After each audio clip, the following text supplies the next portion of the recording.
Union. I hope you're all well. I hope you're all thriving. Hello to America's beautiful children. We love you. And so we are so happy that we're able to manage moment by moment, day by day. And we're here. It's Wednesday. We're doing it. And so we're going to continue to manage each day at a time. Today I have a special guest. His name is Frank Engels. Hello, Frank. Hello, how are you? I'm good. How are you? Good, just hunkering down here, with the staying in place, staying safe. Right. We're trying to see like what's going to happen here, right?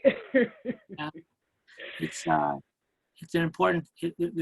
interesting convergence of the medical and all the societal things coming together, I think, right now that I think they need to be addressed. So really interesting time and a historical moment indeed that we get to live through here. Hopefully, there will be a lot of progress and change through this, right? And so absolutely. Can you tell the viewers who you are and where you're at and what you do? Sure. My name's Frank Engel, and I live in San Diego. I primarily focus on blogging for investigating our local school district here, the San Diego Unified School District. And I've been doing this for a little bit, almost 6 years right now. It started in June of 2014, and I've posted over 200 posts and a number of different letters to the school district from community members and various other things in the community to make sure that they have their voice, and if they see something that's wrong in their school or in their cluster or in the district in general, I give them a voice to expose that and share that with pretty much all of the media in San Diego subscribe to my blog. So I don't have to I don't really reach out to the media. I let the media reach out to me, basically, and they read my blog and they investigate things based on things that I post. So that's great. I so appreciate that exposure and that transparency, because I'm sure that parents are already know and are finding out more that there are many areas that lack transparency, that lack open communication. Just a lot. And so what drove you to want to do that? Well, I'd been a volunteer, a pretty strong volunteer in the district for about 14 years prior to starting the blog. I had been part of the school site council. I was a chair of school site councils. I was the chair of a cluster. We have clusters here, so we have clusters of schools. It's a huge school district. We have over 103,000 students, 16,000 employees, 200. And so my whole thing was trying to the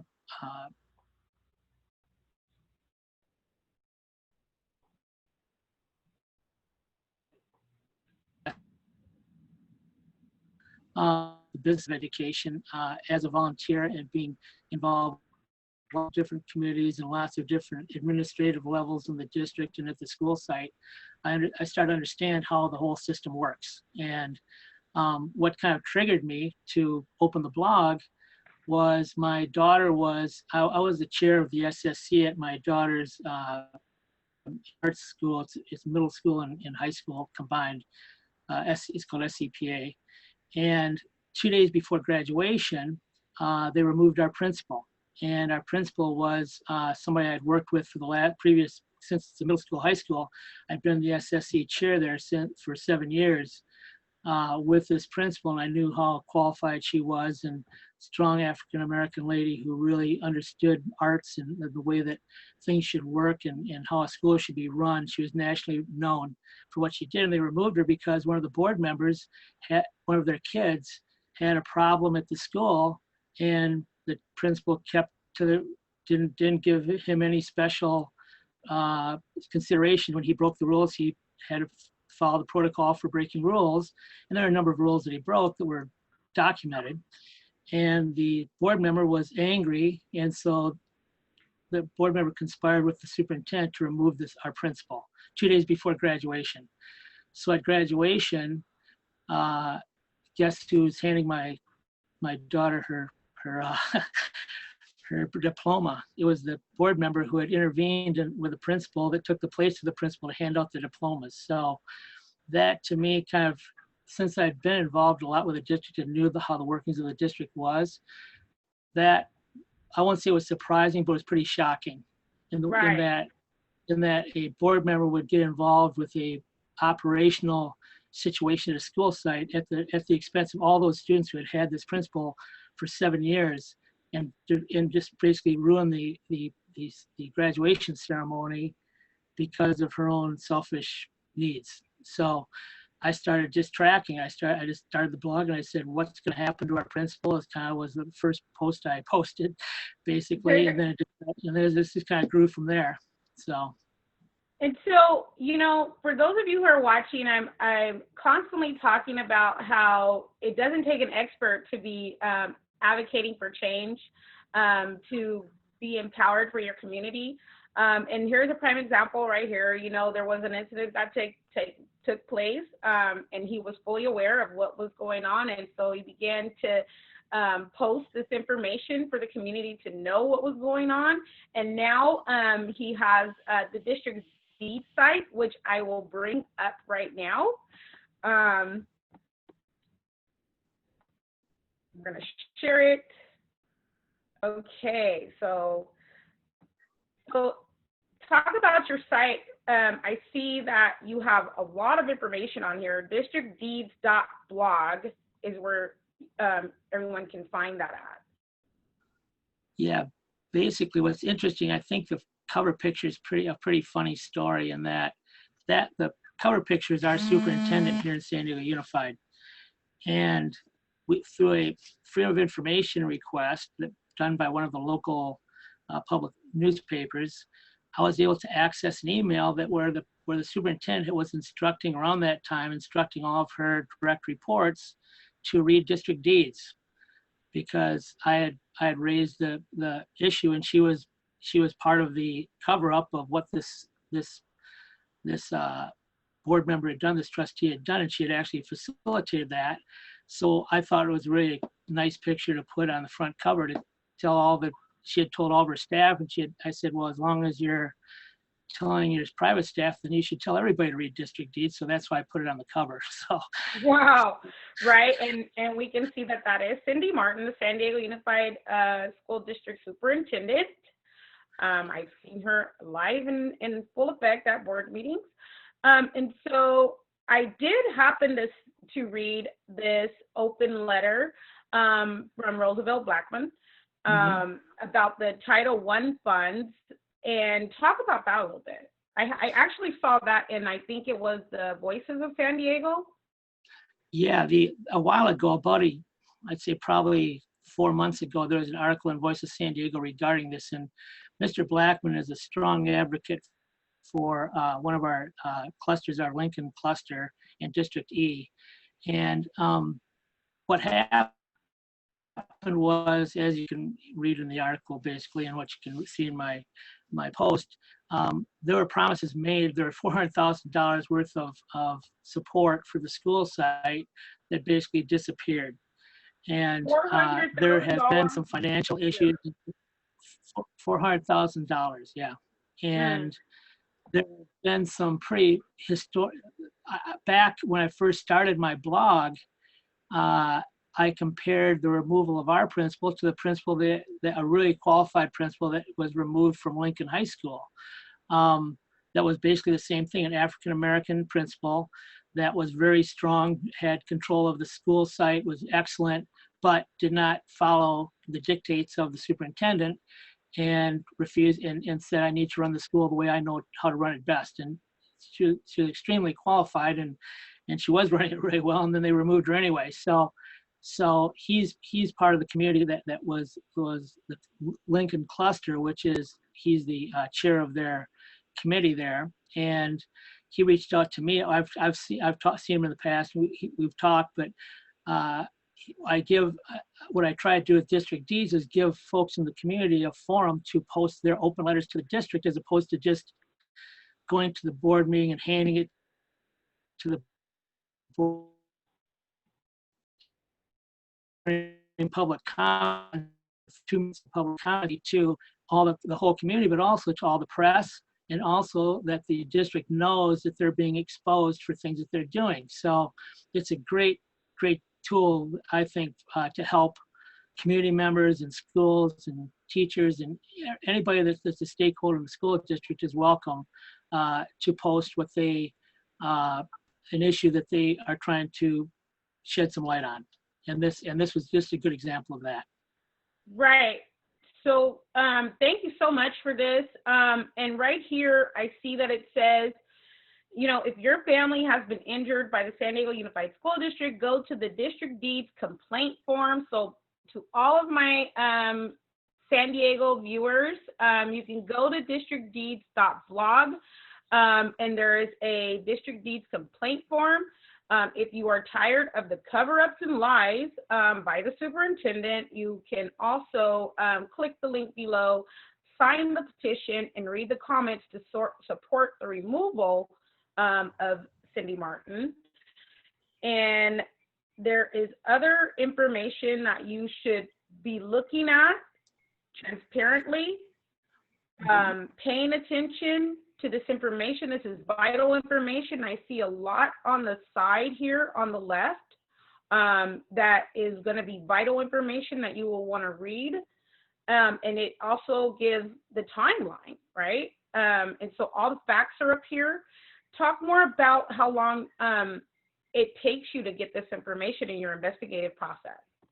Well, what's interesting is that it's a combination of, since I was a volunteer for the district for, I actually, even after I started writing the blog, I stayed as SSC chair at SCPA for a couple of years, and I was also head of another cluster, of the Hoover cluster here in San Diego, as the chairman of the Hoover cluster. So I I continue to work as a volunteer, and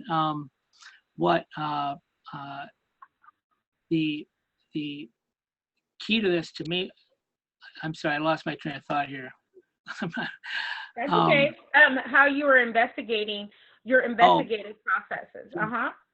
Where I was heading to was, since I'd made lots of contacts, I'd been to dozens, probably hundreds of meetings, school district meetings, and made lots of contacts across the district. And plus, my kids went to school in one cluster, and then for elementary, and then went to a different school for middle and high school in a different cluster. I got a good cross section of contacts throughout the district. And so I built my network that way, because I was I was on different committees and all that. But my process was reaching out when people saw that I was writing a blog, all my contacts subscribed to it.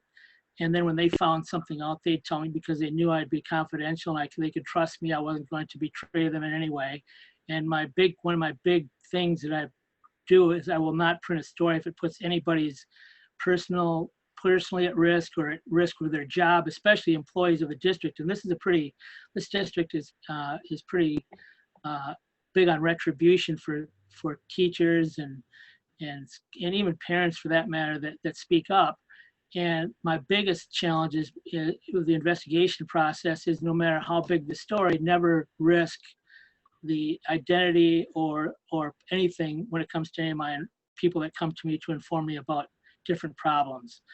And so my process, it goes through discovery, obviously. So I hear about something maybe through the grapevine, or somebody sends me an email or whatever, and then I'll go and make some phone calls to some folks I know in the district, and both in the district, working for the district, because a lot of employees tell me things, and of course all the community tells me things. So I verify it, I double or triple verify it, and that's what kind of springs from the blog post. Is it something that is immediate that I need to post right away because it's an alert?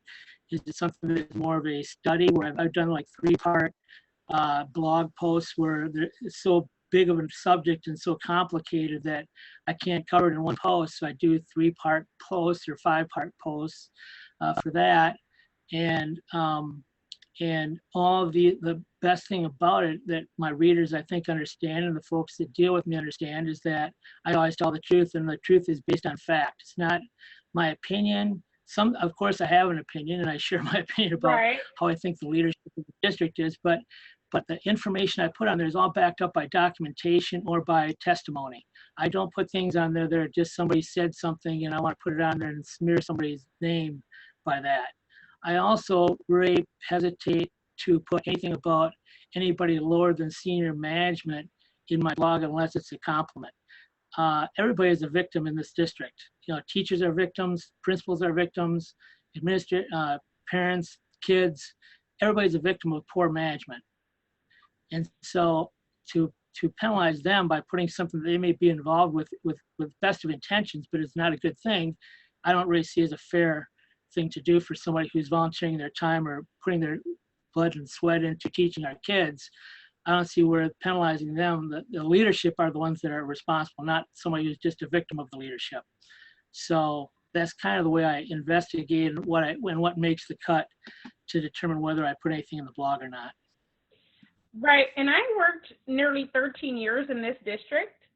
So I understand how big it is, and how mismanagement can take and does take place. And I also understand like that there is a retaliatory piece in that where people would be afraid typically to come forward and share this. So I'm so glad that you collated all of this on the website where people can definitely go read. I see that there is the San Diego Unified School District Student Abuse Report. Talk more about that. Well, what happens is I've got advocates in the district that, as typically what happens with parents and what's happened with me was that the things that my kids were involved with were things that I became more interested and studied more. And so I've got advocates that, you know, they've had a problem with sexual abuse in the district where it's been a teacher, a fellow student, or whatever it might be, or some other employee of the district, or they've had a problem with special education, or they've had a problem with English language learning for their kids. And so what I do is I decided that I would put, like, if you look up in one of those tabs up above, I've got a listing of the sexual abuse cases that have occurred, not all of them, of course, but a selected number of those that have occurred in the San Diego Unified School District, so people can go on there and look at see if their school is one of them that are listed or one of the schools that have had a problem. And what I found is that when you've got somebody, you know, one big thing is that when you have somebody coming in, bringing their kindergarten child into a school, you couldn't live with yourself if you thought that it was a dangerous place to bring your kids.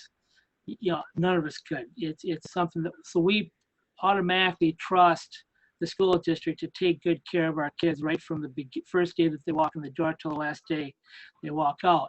When you discover that they don't, when you discover that there are holes or there are gaps or there are cover-ups or whatever it might be, that makes you look at things with a little bit more critical eye. You look for things like that in your school for your kids, and you face the reality that they're not under your care anymore. They're under somebody else's care, and you need to hold them accountable. And so that's what the purpose of listing all those things up above are, is to give people both the record of what has happened, and then also up above there's a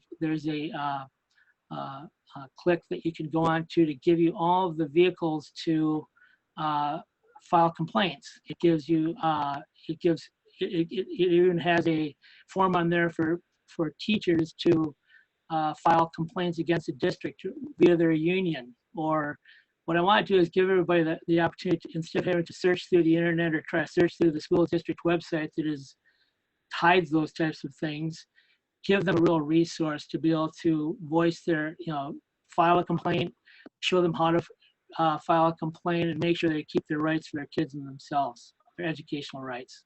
So. Right. And that is amazing that you do that.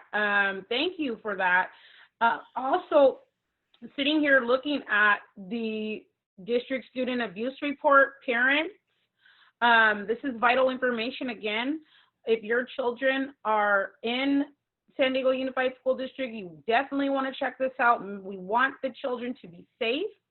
And if your child indicates anything to you, definitely report that information as ASAP, right? I was going to say as soon as possible, but like that is something you would like, you need No. to report right away.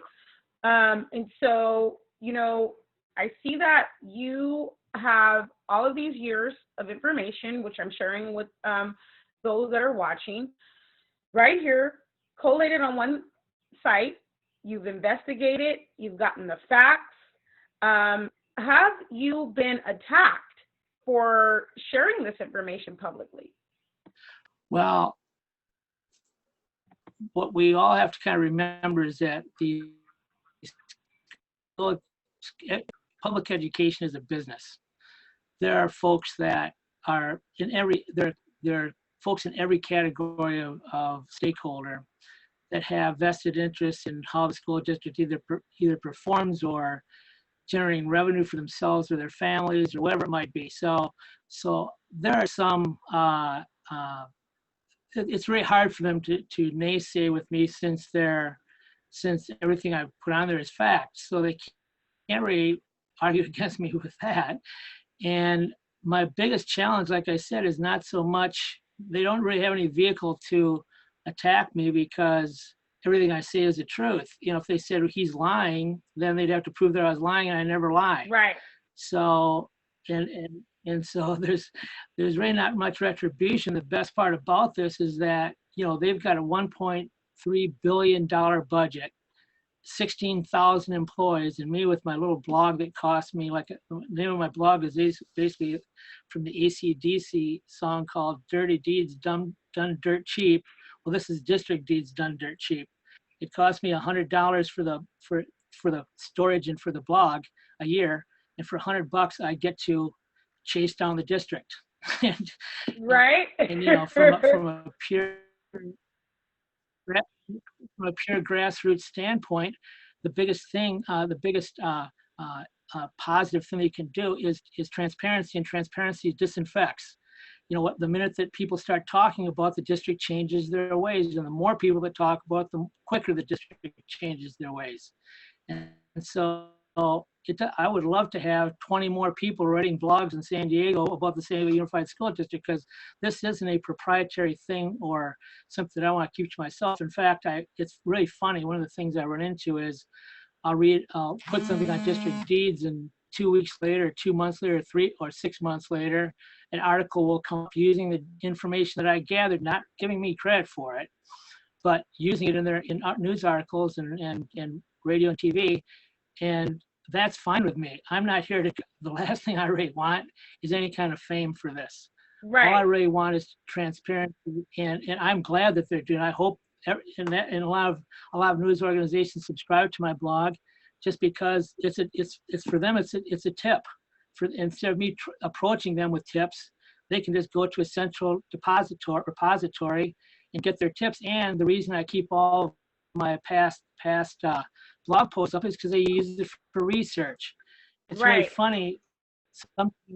Sometimes I will look at my clicks, and someone will be clicking on something, like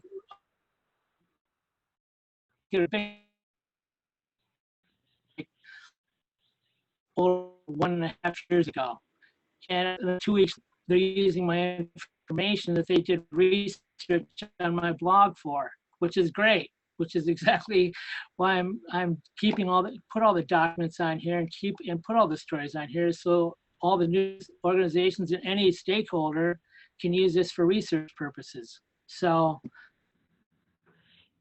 and kind of really make me a lot less helpless.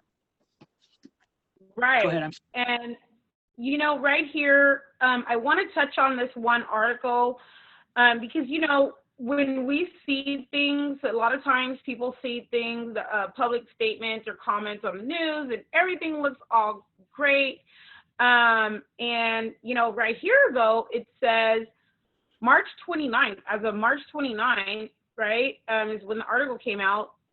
It says that the San Diego Unified School District betrays over 200,000 students, families, employees by disaster recovery, educational continuity planning. Talk a little bit about that. Well, my business, the business I'm in, I've got my own business. I'm a business consultant, a call center, marketing, customer service consultant. And every company that I go to that calls me in, one of the big things I talk about with them is business continuity, disaster recovery plans. And that's from small businesses to large ones. And the larger you are, the more important it is, obviously, because you've got a lot more money, you've got a lot more to lose. Well, there's virtually no, despite getting $4.9 billion, we're not talking millions, we're talking billions, yeah. $1 billion in bond money to upgrade the technology. Sandy Unified had no disaster recovery plan at all. Cindy Martin has been here for 6 years, absolutely zero disaster recovery plan in case somehow kids couldn't go to school. Or teachers couldn't make it to school, or schools couldn't be open for whatever reason, and because of that, that's really malfeasance for any. She's a senior executive making middle six-figure salary over a $1.3 billion budget, and had zero disaster recovery plan in place for anything to occur that would make students learn remotely or be educated remotely. And that is a disaster. That's it. So Yeah. then, in the middle of the disaster, that's when the worst time to plan for a disaster, when you're in the middle of the disaster. It's like building a tornado shelter in the middle of a tornado. Once that's been done, the harm has been done already. It's too late to fix it when the disaster arrives. You can just try to make good with whatever you've got, but you get something a lot less than what you would have had if you planned, basically. And there was no disaster recovery. So what CEO of any company, I would challenge all of your listeners, what CEO of any multi-billion-dollar corporation would keep their job if a disaster arrived and they had no disaster recovery plan in place? I can't think of, in my business career, I can't think of one. And in my educational career, advocacy, I can't think of one. So it kind of speaks for itself. Right. And it's so, out of all of this information, you have the petition for her removal. And I totally understand what you're saying, because there were a lot of areas, like in certain clusters that were already at a deficit. Parents were starting to do grassroots movements, like really going to board meetings, trying to advocate, and it would just get silent. Parents, I admonish you to continue to fight for your children's quality education. Don't give up, even if you're opposed. Continue to fight back. This is one way that you can join in with Frank and share information to fight for your children's education. Do not give up, even when you're opposed. But I saw it firsthand. I've attended board meetings. I've sat alongside parents. I've looked at the data, sat in meeting after meeting. And as soon as the parents would try to advocate for best practices, they would be bullied, intimidated, threatened even, and it's horrible, right? And so that type of leadership is not something that is conducive to a good learning environment. Abuses of funding, that amount of funding, is not, that's illegal. Frank, what do you say about that? Yeah, well, what everything you said, I completely agree with, and I think that the advocacy piece, the only vehicle that parents have, or community members or stakeholders have, is to go and to get getting visibility to it, is two ways.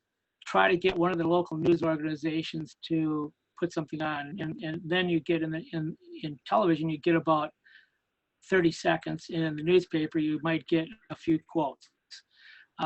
Or you can go to the board meeting, and what the board here has done, which is really slick of them to do, is they used to have public comment at the beginning of the meeting, so that parents who had kids that had to go to bed or whatever, the parents could come and speak to the board directly in the beginning of the meeting. And it would range from anything from, depending upon how many speakers there were, it would range from 1 minute to 5 minutes for them to speak to the board. Well, the board decided to move public comment to the end of the meeting. So now parents who want to go speak at the board meeting have to go out at 9 o'clock or 10 o'clock at night when the board meeting is wrapping up and hopefully hit it at the right time in order to speak to the board. You can kind of see where that might squelch public comment and squelch public opinion. And there was no repercussion for that. They just continue to do it, and parents just don't get any voice. And so I would love to see, like I said earlier, I would love to see 20 more blogs written about the district and have their voice and have all the news organizations look at the district in a different way than just with the propaganda that the district spreads in their news center web page gives everybody.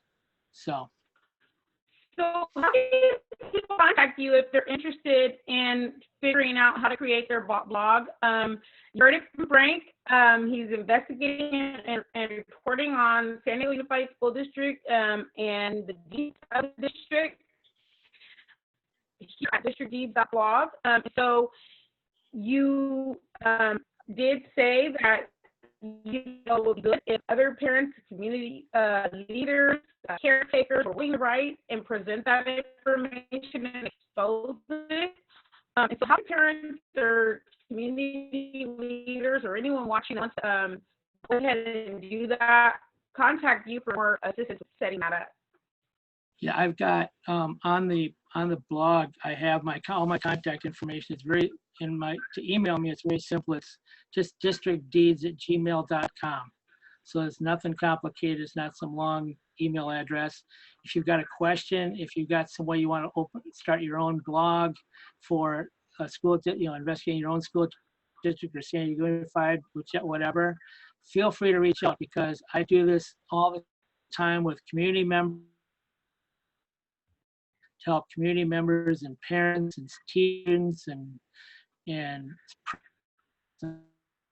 management and staff and the public to help them get their rights and get the best thing for their students and for their kids. So please feel free to reach out. I'm more than happy to help anyone that would reach out to me.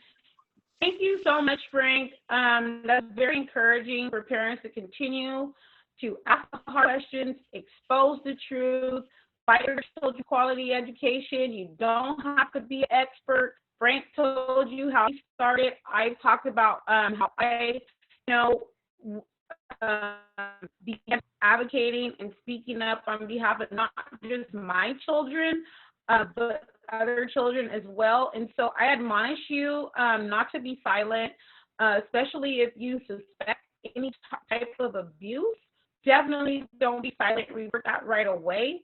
And so, Frank, do you have a final thought or word you'd like to share with the people that are watching here today? Yeah, I guess the thing I would say, the first thing I would say is be relentless. Every person working for the district is being paid out of your tax dollars, out of the contributions that you make, and our children. Like we all, I know I'm kind of repeating probably a standard thing, but our children are our biggest asset. And if we can, and you have to be relentless, and you have to be brave, and you have to, maybe what happened with me is I had lots of friends in the district, and I've still got some of those friends, and some aren't friends of mine anymore, because I worked on committees with and everything else, but be relentless and never give up, and work, and transparency and accountability can take a second seat to nothing. Right, and the more that you all do that, advocate for change, and link arms with people like Frank, with people like myself in your community, the bigger the impact. And so, like he said, I agree, that's a good word. We're going to stop right there. Thank you so much for your service to the San Diego community and all your districts that you are helping people to advocate change. I appreciate you coming on and sharing this information. We'll definitely have to catch back up later and find out what the new deeds are. Hopefully, there won't be that much to report, right? Well, that's one thing with a district this size, there's always something. So. Well, I guess those 20 more blog sites will come in handy, but I believe that parents are actually during this time coming to the awakening and understanding that they can be their child's primary educator and be able to also be a respected partner in their child's education, and they're not going to go back with allowing for people to dictate what happens. Would you agree with that? Yeah. Absolutely. I just don't see that happening. So thank you all who are watching. You can contact me for more information anytime, or with feedback or a question, Christina at npunion.org. You have all been watching Managing Day to Day with me, Christina Laster, National Parents Union. I hope you're all well. I hope you're all thriving. Goodbye, America's beautiful children. We love you, everyone. Be safe. And I wish peace, nothing but peace upon your family. Goodbye.